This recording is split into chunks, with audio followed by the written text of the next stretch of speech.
Welcome to the Totally Honest Cooking Show. I'm Mark. Today we're making chorizo burrito bowls. I already put some rice on the stove. Now I'm just going to quick chop an onion. If you're using a mandolin slicer, make sure that the glove that you've got fits your hand. This is too big. And I'm just doing half the onion because I'm going to make a quick pico de gallo in a minute. Bell peppers next. Bell pepper's probably not going through the mandolin, so I'm just going to do a quick chop. We're just going over to a burner on medium heat with a bunch of olive oil. Don't forget to throw some salt on there. That's just a big old pinch.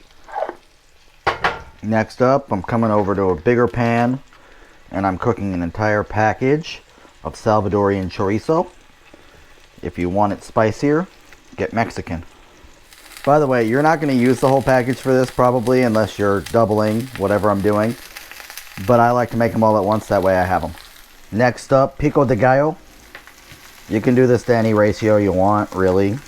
I like my pico more tomato heavy, less onion heavy, especially since I'm already doing the fajita mix.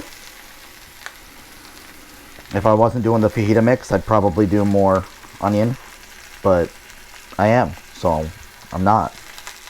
I don't like my pico super wet, so I like to core my tomatoes. You can do whatever you want. These are plum tomatoes, by the way. I didn't say that, but they are.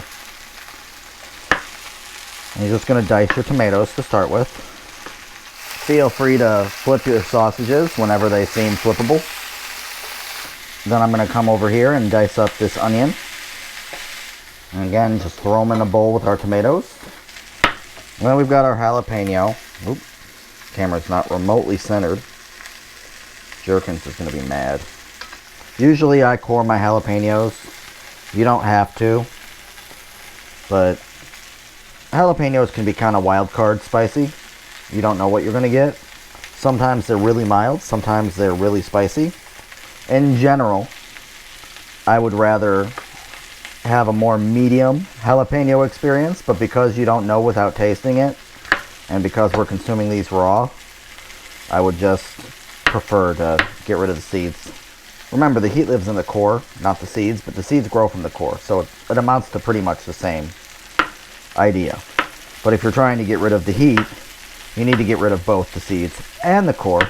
Sometimes I salt these too, but given that I'm using sausage, I'm not gonna. Juice of a lime. If you want to knock it up another notch, throw the tomato in a strainer first and salt it and let some of the extra water come out. It will brighten it up a little bit. I'm not doing that today. Just give it a little stir so that the juice gets to know everybody. And then I like to pour it right into a container. Next, we're going to make sure we have some cheese on hand. I like to grate my own, as you know. Also, I just realized that I totally forgot to cut up the cilantro and put it in the pico.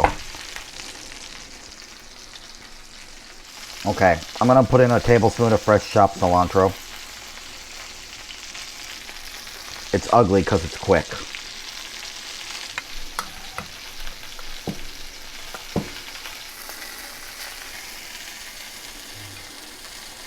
Okay, I'm taking a couple sausages.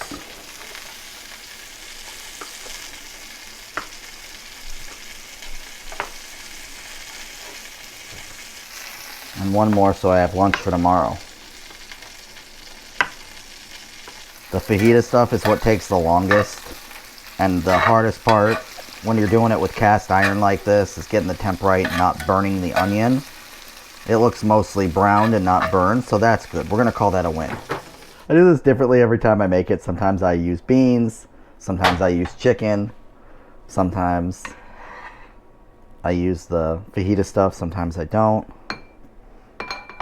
You know, this is really a do what you want kind of affair.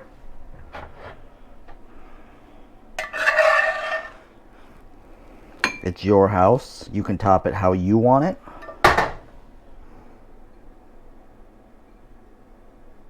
If I were 8 years old, I would call this Mark Potle. and just a little bit of sour cream on top. Okay, this is one of those midweek meals that I make all the time. I really enjoy it. I hope you do too. Like, subscribe, ding the little bell, leave a comment down below, and I'll see you next Wednesday. Bye.